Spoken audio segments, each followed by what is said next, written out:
8ஆம் வகுப்பு சமூக அறிவியலில் பக்கம் 32ல் விவசாயிகள் செய்த கழகங்களை பற்றி கொடுத்துருப்பாங்க.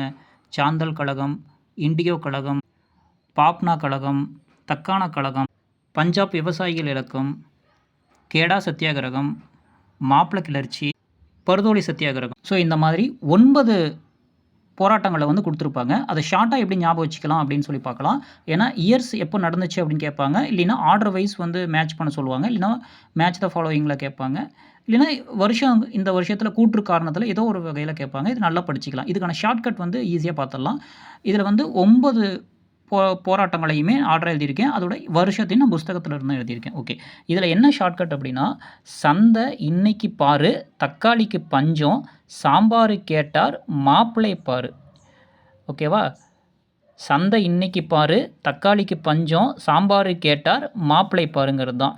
சந்தை சாந்தல் கழகம், இண்டிகோ கழகம், பஞ்சாப் கழகம், தக்கான கழகம், பஞ்சம் அப்படிங்கிறது பஞ்சாப்புக்காக, சாம்பார் அப்படின்னா சம்பரான் சத்தியாகிரகம், கேட்டார் அப்படின்னா கேடா, மாப்பிளை அப்படிங்கிறது மாப்பிளா கழகம், பாரு அப்படிங்கிறது பர்தோலி அப்படின்னு ஞாபகம் வச்சுக்கலாம். இது ஷார்ட்கட்டுக்காக ஈஸியாக, ஏன்னா எக்ஸாம் ஹாலில் நம்ம ஈஸியாக ஷார்ட்கட்டை நல்லா ஸ்ட்ராங்காக மனப்பாடம் பண்ணணும் அப்படிங்கிறதுக்காக தான்.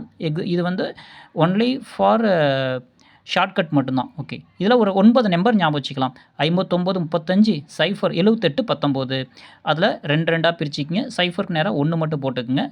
ஸோ அப்படி 5 7 9 கடைசியாக 1 2 இவ்வளோ தான் ஞாபகம் வச்சுக்க வேண்டியது. இப்போ பாருங்கள், 1855 சாந்தல் கழகம், 1859 இண்டிகோ கழகம், 1873 பாப்னா கழகம், 1875 தக்கான கழகம், 1890 பஞ்சாப் விவசாயிகள் கழகம், 1917 சம்பரான் கழகம், 1918 கேடா கழகம், 1921 மாப்பிள கழகம், 1929 பர்தோலி கழகம்.